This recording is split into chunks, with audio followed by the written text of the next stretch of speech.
Hai, selamat pagi. Perkenalkan, nama saya Angela Sandi Mariawaru, NPM 2005111111017, Prodi PPKN. Video kali ini saya akan membahas tentang video presentasi hukum tata negara. Sebelumnya, materi pertama yang akan saya jelaskan yaitu perkembangan hukum tata negara. Istilah dan pengertian hukum tata negara itu yaitu hukum tata negara adalah hukum yang mengatur wewenang dan kewajiban-kewajiban alat-alat perlengkapan negara yang mengatur hak dan kewajiban warga. Yang materi kedua itu yaitu objek dan ruang lingkup hukum tata negara. Yang pertama, objek kajian hukum tata negara itu adalah negara, yang dimana negara itu dipandang dari sifatnya atau pengertiannya yang konkret. Artinya objeknya terikat pada tempat, keadaan, dan waktu tertentu. Yang kedua yaitu ruang lingkup hukum tata negara. Ruang lingkup hukum tata negara ini meliputi yang pertama bentuk negara, yang kedua bentuk pemerintahan, sistem pemerintahan, cara pemerintahan, sistem pendelegasian, kekuasaan negara. Kalau bentuk negara itu terdiri dari kesatuan dan terdiri dari kesatuan atau federasi. Dan yang kedua itu bentuk pemerintahan terdiri dari kerajaan atau republik. Yang ketiga, sistem pemerintahan presidensial sistem pemerintahan terdiri dari presidensial, parlementer, monarki absolut. Yang ketiga, cara pemerintahan terdiri dari diktator praktis, nasionalis, liberal, demokrasi. Yang selanjutnya yaitu corak pemerintahan atau diktator praktis, nasionalis, liberal, dan demokrasi. Selanjutnya yaitu sistem pendelegasian kekuasaan negara, di mana terdiri dari desentralisasi yang meliputi jumlah, dasar, cara, dan hubungan antara pusat dan daerah. Yang materi yang ketiga yang dapat saya paparkan yaitu hubungan hukum tata negara dengan ilmu lainnya. Ada itu hubungan tata negara dengan ilmu politik, ilmu negara, dan hukum administrasi. Yang pertama, hubungan hukum tata negara dengan ilmu politik. Hukum tata negara itu di mana hubungan antara hukum tata negara dengan ilmu politik adalah di mana hukum tata negara ini mempelajari tentang peraturan hukum yang mengatur organisasi kekuasaan negara, sedangkan ilmu politik mempelajari kekuasaan yang dilihat dari aspek perilaku kekuasaan tersebut. Yang kedua, ilmu negara, di mana hubungannya yaitu ilmu negara ini merupakan dasar dalam penyelenggaraan praktek ketatanegaraan yang diatur dalam hukum tata negara. Dengan kata lain, ilmu negara yang mempelajari konsep teori tentang negara merupakan dasar dalam mempelajari hukum tata negara. Jadi keduanya hubungan hukum tata negara dengan ilmu negara ini sangat berhubungan erat. Yang selanjutnya yaitu hubungan hukum tata negara dengan hukum administrasi, yang dimana hukum tata negara dengan hukum administrasi negara memiliki hubungan yang sangat erat, yaitu kedua ilmu ini memiliki objek yang sama, yaitu negara yang sudah terikat pada tempat, keadaan, dan waktu. Materi selanjutnya yang saya paparkan yaitu sumber-sumber hukum tata negara. Sumber-sumber hukum tata negara ini terbagi dalam dua macam, yaitu yang pertama secara formil dan secara material. Yang pertama secara formil. Yang pertama itu sumber-sumber hukum tata negara secara formil. Sumber hukum formil hukum tata negara itu terdiri dari undang-undang, kebiasaan, kostum, dan adat, perjanjian antar negara atau traktat, keputusan hakim atau jurisprudensi, dan yang terakhir pendapat ahli hukum terkemuka atau doktrin. Yang kedua secara material. Secara material, sumber-sumber hukum, sumber dari mana? Secara material, sumbernya dari mana materi hukum diambil? Sumber ini menjadi faktor yang membantu menentukan isi atau materi hukum. Contohnya agama, kesusilaan, kehendak Tuhan, akal budi, hubungan sosial, dan lain sebagainya. Yang selanjutnya materi yang saya paparkan yaitu konstitusi. Konstitusi yaitu yang pertama itu pengertian konstitusi. Pengertian konstitusi yaitu segala ketentuan dan aturan tentang ketatanegaraan. Dapat juga diartikan konstitusi ini adalah undang-undang dasar suatu negara. Yang kedua yaitu nilai dan sifat konstitusi. Terdapat 3 nilai dalam konstitusi. Yang pertama, normatif, yang berarti konstitusi ini benar-benar dijalankan secara utuh.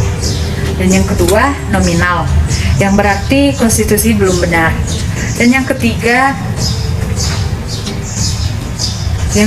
semantik, konstitusi tidak dijalankan sama sekali. Selanjutnya yaitu sifat-sifat konstitusi, di mana sifat-sifat konstitusi ini yaitu sifat-sifat fleksibel atau luas, dan rigid atau kaku, tertulis dan tidak tertulis. Materi yang selanjutnya yang saya paparkan yaitu tujuan dan hakikat konstitusi. Yang pertama, tujuan konstitusi ini yaitu untuk memberikan pembatasan sekaligus pengawasan terhadap kekuasaan politik. Tujuan ini berfungsi untuk membatasi kekuasaan. Tujuan ini berfungsi untuk membatasi kekuasaan penguasa sehingga tidak melakukan tindakan yang merugikan masyarakat banyak. Yang selanjutnya, hakikat konstitusi. Hakikat konstitusi tidak lain dari perwujudan paham tentang konstitusi atau konstitusionalisme, yaitu pembatasan terhadap kekuasaan pemerintah di satu pihak dan jaminan terhadap hak-hak warga negara maupun setiap penduduk di pihak lain.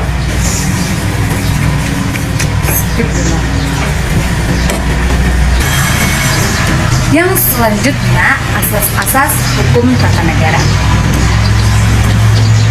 Asas-asas hukum tata negara itu terdapat 5 bagian. Yang pertama, asas Pancasila. Yang kedua, asas negara hukum. Yang ketiga, asas kedaulatan. Yang keempat, asas negara kesatuan. Yang kelima, asas pemisahan kekuasaan. Yang kelima yaitu asas pemisahan kekuasaan. Yang selanjutnya yaitu penafsiran dalam hukum tata negara. Penafsiran dalam hukum tata negara ini ada beberapa bagian. Yang pertama, penafsiran gramatikal. Yang kedua, penafsiran sistematis. Yang ketiga, penafsiran sejarah.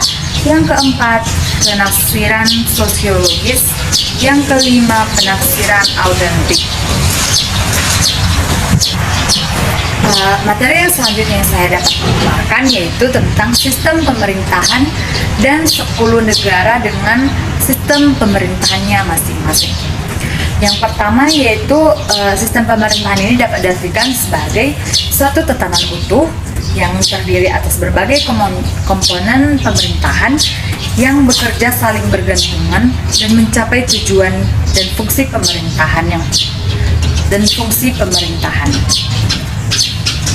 Ada 6 sistem pemerintahan. Yang pertama, sistem pemerintahan parlementer, sistem pemerintahan presidensial, sistem pemerintahan semi presidensial, dan sistem pemerintahan komunis, sistem pemerintahan demokrasi liberal, dan sistem pemerintahan liberal. Selanjutnya yaitu 10 negara dengan sistem pemerintahannya. Yang pertama yaitu Indonesia, di mana kita sudah tahu apa sistem pemerintahan yang ada di Indonesia, yaitu sistem pemerintahan presidensial. Yang kedua yaitu sistem pemerintahan negara Malaysia, yaitu sistem pemerintahan parlemen. Yang ketiga Singapura, sistem pemerintahannya republik parlementer. Dan sistem pemerintahan yang ketiga, Thailand. Sistem pemerintahnya monarki konstitusional. Dan sistem pemerintahan Filipina, sistem pemerintahannya republik. Sistem pemerintahan Brunei Darussalam, monarki absolut. Negara Vietnam, Republik Komunis. Laos, Republik Sosialis. Myanmar, Republik. Kamboja, monarki konstitusional. Yang materi selanjutnya yaitu bentuk negara Indonesia dengan sistem yang berlaku, apakah sudah baik? Nah, pada materi ini mungkin kita sering bertanya-tanya, apakah sistem pemerintahan di Indonesia itu sudah berjalan dengan baik atau belum? Menurut bentuk negara Indonesia itu presidensial. Menurut saya, dan setelah yang kita perhatikan beberapa periode, yaitu di bawah pemerintahan Bapak Joko Widodo, ya sudah baik dan benar, di mana Indonesia menganut sistem pemerintahan, dan di bawah pemerintahan Bapak Joko Widodo banyak perkembangan fasilitas ataupun perkembangan sumber daya manusia yang telah dikembangkan Bapak Joko Widodo. Terus selanjutnya seperti di salah satu provinsi di Indonesia, yaitu seperti di Papua, di mana di Papua itu Bapak Joko Widodo telah membangun beberapa fasilitas dan seperti jalan tol dan lain sebagainya. Baiklah teman-teman dan kawan-kawan sekalian, jangan lupa subscribe, like, and comment. Demikianlah video presentasi yang dapat saya paparkan.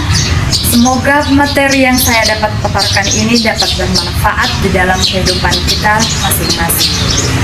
Saya Angela Sani Waria Baru, pamit undur diri.